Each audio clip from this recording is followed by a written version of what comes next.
Iran से जंग में हार के बाद ट्रंप सदमे में हैं और अस्पताल में डोनाल्ड ट्रंप की जांच कराई जा रही है और बार बार कराई जा रही है।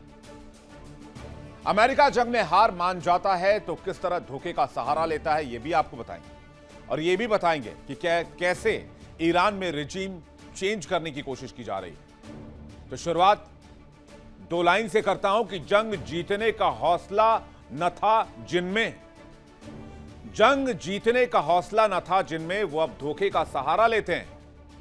हार कर मैदान से जो भागे थे कभी, वो अब लफ्जों से वार करते हैं। यह कहानी ट्रंप की है। डोनाल्ड ट्रंप अब धोखे और लफ्जों का सहारा ले रहे हैं। झूठे दावे और झूठी कहानियों से ईरान को हराना चाहते हैं और बैकडोर से ईरान में रिजीम चेंज करना चाह रहे हैं। एक्सक्लूसिव स्टोरी जानिए आज वर्ल्ड नाउ में मेरे साथ। कैसे 28 फरवरी को एक जोरदार हमला हुआ। उस हमले में अमेरिका ने उम्मीद की थी कि हमले में अली खामनेई के मारे जाने के बाद, टॉप लीडरशिप के मारे जाने के बाद डोनाल्ड ट्रंप का सपना पूरा हो जाएगा और वो ईरान में रिजीम चेंज करा लेगा। लेकिन डोनाल्ड ट्रंप का सपना पूरा नहीं हो पाया। कहते हैं जब दो देशों में जंग होती है तो हार जीत सिर्फ मैदान तक सीमित नहीं होती है, दरअसल खेल इसके बाद शुरू होता है।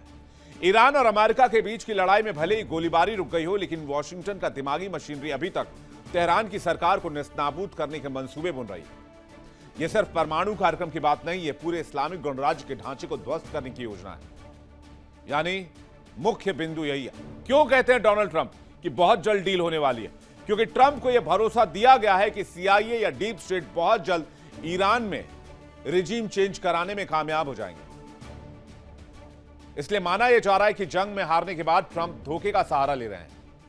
ईरान के राष्ट्रपति पेजेश्किन के इस्तीफे की खबर आई। दावा किया गया कि पेजेश्किन ईरान के आंतरिक राजनीति से नाराज है। पेजेश्किन और आईआरजीसी में फूट पड़ चुकी है। आईआरजीसी के कंट्रोल के कारण पेजेश्किन नाराज है। कहते हैं इस खबर को अमेरिका ने ही आग की तरह सर्कुलेट करवाया। हालांकि पेजेश्किन थोड़े नाराज भी बताए जाते हैं, क्योंकि बीते कुछ दिनों में ना तो पेजेश्किन किसी कार्यक्रम में हिस्सा ले रहे हैं और ना ही अरागची सामने आ रहे हैं। इसी बीच पेजेश्किन ने अपनी चुप्पी तोड़ी और अमेरिका को जवाब देते हुए कहा, हां वो नाराज तो हैं, लेकिन ना तो आईआरजीसी के काम से नाराज है और ना ही अपनी सरकार से नाराज है। विरोधी और अमेरिका गलत खबरें फैला रहे हैं। यहां कहीं कोई मनमुटाव की या फिर दो नीति की बात नहीं है। पेजेश्किन को लेकर जो खबरें उठी कि ईरान के राष्ट्रपति मसूद पेजेश्किन ने इस्तीफा दे दिया है, खबर का सोर्स था ईरान इंटरनेशनल, एक लंदन स्थित फारसी मीडिया संस्थान जिसे ईरान सरकार से घनिष्ठ विरोध के लिए जाना जाता है। दावा था कि पेजेश्किन ने सुप्रीम लीडर के उत्तराधिकारी को एक खत में लिखा कि हर बड़े फैसले से मुझे बाहर क्यों रखा जा रहा है। आईआरजीसी ने राज्य के सभी संस्थानों पर कब्जा कर लिया है। चुनी हुई सरकार के पास जिम्मेदारी तो है, लेकिन ताकत नहीं है। मैं इस हालत में काम नहीं कर सकता। जबकि सच्चाई यह है कि राष्ट्रपति पेजेश्किन ने इस्तीफा दिया ही नहीं और पूरी तरीके से गलत खबर अमेरिका ने और यूरोपीय देशों ने प्लांट करवाई। उधर अमेरिका ने ईरानी संसद के स्पीकर गालिबाफ को लेकर भी दांव खेला। कहा कि गालिबाफ को अपनी ओर करके डील करने पर बात हो रही है, लेकिन आईआरजीसी की धमकी के बाद से गालिबाफ के सुर बदल गए। यानी कुल मिलाकर ईरान पर ट्रंप अब धोखे की राजनीति कर रहे हैं। यानी अमेरिका ने सुप्रीम लीडर को मारा, फिर मुश्तबा खामनेई ईरान के सुप्रीम लीडर बने। फिर अमेरिका को लगा कि अमेरिका वो हासिल नहीं कर पाया जिसके लिए अमेरिका ने जंग की शुरुआत की थी। करीब 40 दिन तक लड़ाई चली। अमेरिका ने ईरान के साथ लड़ाई की और फिर खुद ही बीते 8 अप्रैल को अमेरिका ने ईरान में सीजफायर की घोषणा कर दी। इस जंग में अमेरिका ने करीब 15 विमान गंवाए, 15 जहाज मार गिराए ईरान ने। सीजफायर के बीच भी अमेरिका के जो विमान थे वो भी बार बार गिराए जा रहे थे, लेकिन कितनी भी कोशिशों के बाद, चाहे वो नेवल ब्लॉकेड हो, बार बार सीजफायर तोड़ना हो, अमेरिका ईरान में सत्ता परिवर्तन नहीं कर पाया। 40 दिन की लड़ाई में सीआईए और मोसाद के एजेंट भी सत्ता परिवर्तन का टारगेट अचीव नहीं कर पाए। इसके बाद डोनाल्ड ट्रंप ने धोखे की रणनीति की शुरुआत की। अमेरिका ने ईरान में सत्ता परिवर्तन करने के लिए समय समय पर सैन्य हमले, खुफिया एजेंसियों के गुप्त ऑपरेशंस, स्थानीय विद्रोहियों, भड़काऊ प्रोपेगेंडा और कड़े प्रतिबंधों का सहारा लिया है। लेकिन बावजूद इसके ईरान टस से मस नहीं हुआ। फरवरी 2026 में राष्ट्रपति डोनाल्ड ट्रंप के नेतृत्व में अमेरिका और इजरायल ने एक साथ ईरान पर हमला किया। सबसे मेन टारगेट था रिजीम चेंज करो। रिजीम चेंज होते ही पूरा ईरान अमेरिका के कंट्रोल में होता, उसके बाद ईरान में अमेरिका जो चाहे वो कर सकता था, चाहे वो ईरान के परमाणु कार्यक्रम के बारे में हो, चाहे वो ईरान के ऑयल के बारे में हो। अमेरिका का एक ही लक्ष्य था, किसी भी कीमत पर ईरान में रिजीम चेंज कराओ। उसके बाद अमेरिका चाहता तो ईरान को अब्राहम एकॉर्ड के पेज पर भी ले आता, लेकिन यह मुमकिन नहीं हुआ। अमेरिका इजरायल ने हवाई हमलों में ईरान के supreme leader Ayatollah Ali Khamenei समेत कई बड़े राजनीतिक और सैन्य कमांडरों को निशाना बनाया। अमेरिकी प्रशासन ने ईरान के भीतर सक्रिय ईरानी कुर्द विपक्षी नेताओं और असंतुष्ट लोगों को गुप्त रूप से हथियार, हवाई सहायता और डॉलर्स भी दिए, ताकि वो तेहरान की ओर मार्च कर सकें और सुप्रीम लीडर की सत्ता को चुनौती दे सकें। अमेरिका ने ईरान के भीतर से ही किसी आज्ञाकारी चेहरे जैसे पूर्व राष्ट्रपति महमूद अहमदीनेजाद या निर्वासित नेताओं को सत्ता सौंपने की रणनीति अपनाई, ताकि इनसाइड एक मोहरा काम कर सके, लेकिन फिर भी इसका कोई असर नहीं हुआ। चलिए जानते हैं अमेरिका ने किस तरह से सत्ता परिवर्तन का सपना देखा, बाद में फेल हो गया और उसके बाद धोखे की रणनीति की शुरुआत की। अमेरिका ने साल 1953 में ऑपरेशन अजैक्स चलाया। CIA और ब्रिटेन की MI6 ने मिलकर सत्ता परिवर्तन कराया। फर्जी प्रदर्शनकारी गुंडों को बुलाकर विरोध प्रदर्शन करवाया। ईरान के बारे में यूएस ने मीडिया में प्रोपेगेंडा का भी इस्तेमाल किया। सैन्य हमले और शीर्ष नेताओं की हत्या करवाई। ईरान के खिलाफ फरवरी में ऑपरेशन एपिक फ्यूरी की शुरुआत की। अमेरिका और इजराइल ने ईरान पर सीधा हमला किया। Supreme leader Ayatollah Ali Khamenei समेत पूरा टॉप लीडरशिप मारा गया, यहां तक कि खामनेई का परिवार भी नहीं बचा। ईरानी कुर्द विपक्षी नेताओं को हथियार दिया गया अमेरिका की तरफ से, ताकि वो हमले कर सके, और ईरानी बागी नेताओं को सत्ता देने के लिए जासूस भी बनाया। इसके अलावा अमेरिका ने हर तरह का मैक्सिमम प्रेशर ईरान पर लगाया। सहयोगी देशों से मिलकर ईरान को दबाने की कोशिश की। ईरानी तेल और ईरानी सामान पर प्रतिबंध लगाया, लेकिन इसके बावजूद ईरान कभी भी गिरा नहीं। ईरान के खिलाफ अमेरिका ने गुप्त हथियार का भी इस्तेमाल किया, जिसका नाम मुजाहिदीन डॉक्ट्रिन है। ईरान के एक निर्वासित विपक्षी संगठन जो इस्लामिक गणराज्य को खाड़ फेंकना चाहता है, यह डॉक्ट्रिन उस रणनीति को कहते हैं जिसमें बाहर से सैन्य दबाव और अंदर से जन विद्रोह को एक साथ जोड़कर सरकार को गिराया जाए। यह कहा गया है। दिसंबर 2025 से जनवरी 2026 के विरोध प्रदर्शन में यह समन्वय दिखा।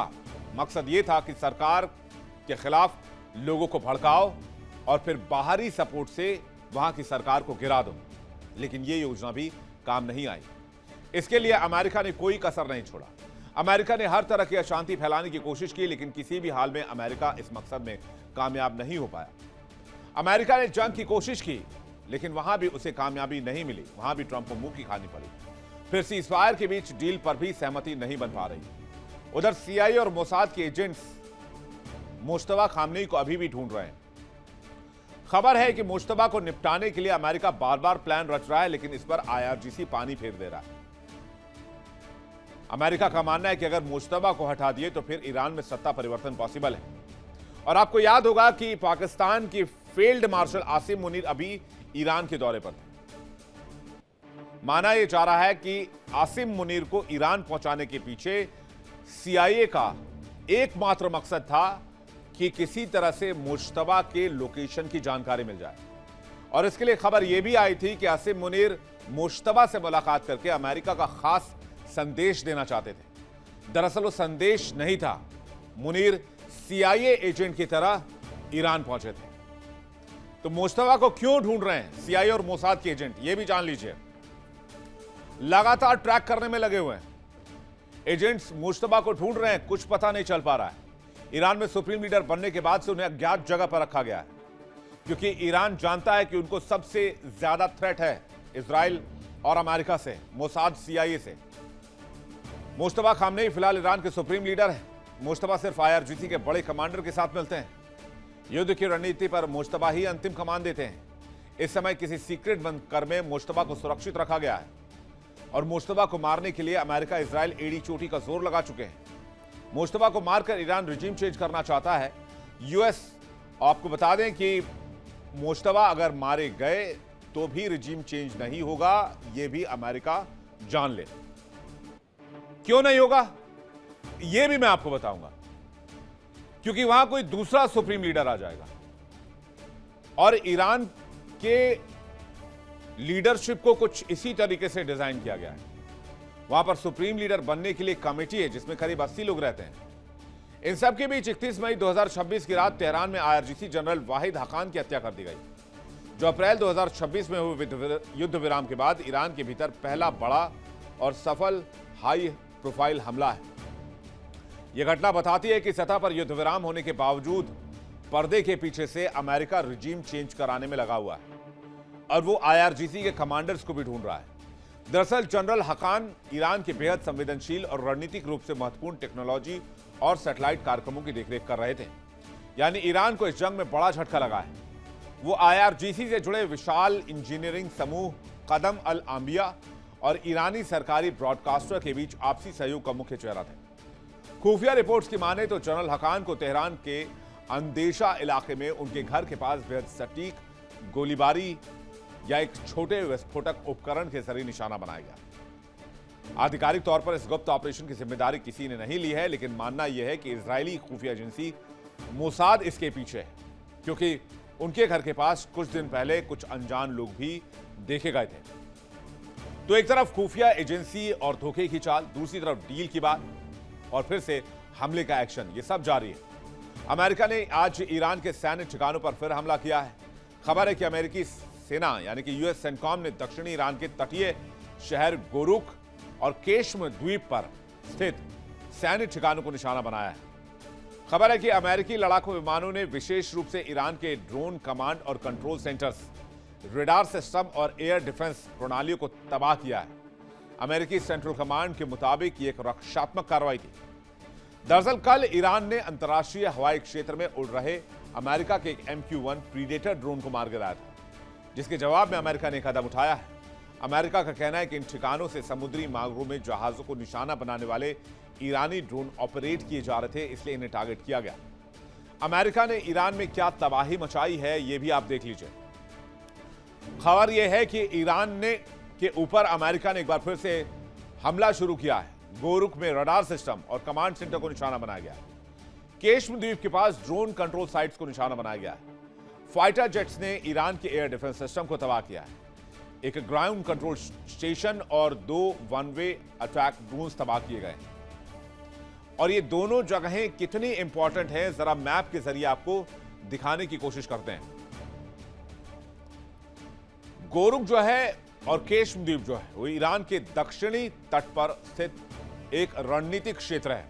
ये देखिए, ये दोनों आइलैंड है, एक केश्म आइलैंड है और एक गोरुक आइलैंड है, और यहां पर बहुत इंपॉर्टेंट आर्मी असेट्स रखे हुए हैं ईरान के, और यहीं से इन्हीं 2 आइलैंड से वो इस पूरे इलाके को कंट्रोल करता है। अगर आप देखेंगे, आप अगर नजर डालेंगे तो ये जो इलाका आप देख रहे हैं, यहां से आप देखिए कि इस पूरे इलाके को इन्हीं 2 द्वीप के जरिए ईरान कंट्रोल करता है, और यहीं पर हमला किया जा रहा है अमेरिका की तरफ से, क्योंकि अमेरिका ने कहा था कि होर्मुज को फ्री करो वरना आपके स्ट्रेटेजिक लोकेशंस पर अटैक करेंगे। और यही वह हिस्सा है जहां से दुनिया का सबसे बड़ा तेल व्यापार होता है। इस कारण से ये ईरान की समुद्री सुरक्षा और व्यापारिक गतिविधियों के लिए बहुत इंपॉर्टेंट है। गोरुक का इलाका ईरान के मिसाइल, ड्रोन और सैन्य ठिकानों की वजह से भी चर्चा में रहा है। इन दोनों स्थानों से ईरान होर्मुज पर नजर रख सकता है, जिससे उसकी रक्षा क्षमता और क्षेत्रीय रणनीति भी मजबूत होती है। अब जब हमला हुआ तो पलटवार भी हुआ, जवाबी कार्रवाई भी आई। इस हमले के बाद ईरान के रिवॉल्यूशनरी गार्ड, जिसे IRGC कहते हैं, उन्होंने पलटवार करते हुए कुवैत में अमेरिकी सैन्य बेस को निशाना बनाकर मिसाइल और ड्रोन दागे। कुवैत की सेना ने पुष्टि की और कहा कि उनके एयर डिफेंस सिस्टम ने मिसाइल और ड्रोन खतरों को हवा में नष्ट कर दिया। इस ताजा टकराव की वजह से दोनों देशों के बीच शांति वार्ता और अस्थायी सीजफायर भी पूरी तरीके से खतरे में आ चुकी है। उधर IRGC ने कहा है कि ईरानियों को घबराने की जरूरत नहीं है, अगले 72 घंटों तक धमाकों की आवाज आती रहेगी, इसके लिए पहले से तैयार रहें। साफ है, मिडिल ईस्ट में बहुत बड़ा बारूद भरा जा रहा है बड़ी मात्रा में, और यह भी साफ है कि ईरान अब शांति की बात नहीं करने वाला है, क्योंकि ईरान को पता है कि अमेरिका शांति की बात तो कर रहा है, लेकिन वो धोखे से ईरान के रिजीम चेंज में लगा हुआ है, जिसकी वजह से वो न सिर्फ प्रोपेगेंडा फैला रहा है, बल्कि वो हमले भी कर रहा है, फेक न्यूज का सहारा भी ले रहा है, डील की बात भी कर रहा है, परमाणु कार्यक्रम पर सहमति का दावा भी कर रहा है और ईरान को कमजोर भी बता रहा है और ईरान के कमांडर्स को भी लगातार मार रहा है और मुश्तबा को ढूंढ रहा है, क्योंकि इजराइल ने कहा है कि अगर आप मुश्तबा खामनेई को मार देते हैं तो आप ईरान के रिजीम को अपने कंट्रोल में ले सकते हैं। और ये बात अमेरिकी राष्ट्रपति डोनाल्ड ट्रंप के दिमाग में घर कर गई है। चलिए आगे बढ़ते हैं, इस खबर पर हमारी नजर आएगी। देखिए इंडिया डेली 24/7 अब आपके स्मार्ट टीवी पर। इंडिया डेली मौजूद है सभी डिजिटल प्लेटफॉर्म पर लाइव और लगातार। इंडिया डेली 24/7 हर दिन राष्ट्र को समर्पित।